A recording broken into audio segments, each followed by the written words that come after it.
ইস্কনের মহাপ্রসাদ ও শ্রীধাম মায়াপুরে কোথায় কোথায় ভোগ পাওয়া যায় ও সেই ভোগের কত মূল্য আজকের ভিডিওতে সেগুলোই জানাবো একটু। তো চলুন ভিডিওটা শুরু করা যাক। ইস্কনের মেন মন্দিরে গেটের মুখে ঢুকলেই দেখতে পাবেন 2 থেকে 3টে কুপন কাউন্টার।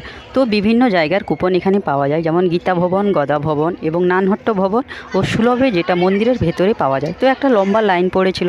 তো টিকিটটা চেষ্টা করবেন 11টা থেকে 11:30টার মধ্যে কেটে নেওয়া, কারণ তারপর হয়তো দেয় না টিকিটটা, কারণ বেশি বেলা হলে দেবে না। আর আমরা টিকিট করে একটু ঘোরাঘুরি করে তারপরে একটা লম্বা লাইন দিয়ে চলে আসি এখানে ভোগ পাওয়ার জন্য। আর এখানে লাইন দিতে দিতে একটা কথা মনে পড়লো, ওই মহাভারতে অর্জুনের চক্রগ্রহের কথা, মানে একই জায়গায় আমরা ঘুরতে আছি।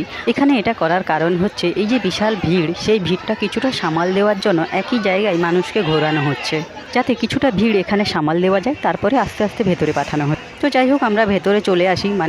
আর এখানে ভোগ পাওয়ার জায়গাটা এতটাই বড়, একসঙ্গে 2 থেকে 3 হাজার মানুষ একসঙ্গে বসে ভোগ পেতে পারে।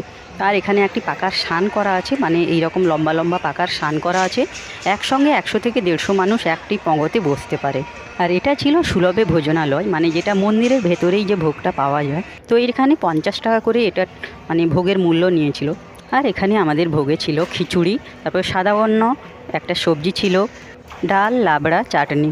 আর এখানকার ভোগ যতটাই সুস্বাদু এবং ততটাই সুন্দর ছিল। তো ভিডিওটা এখানেই শেষ করছি। হরে কৃষ্ণ।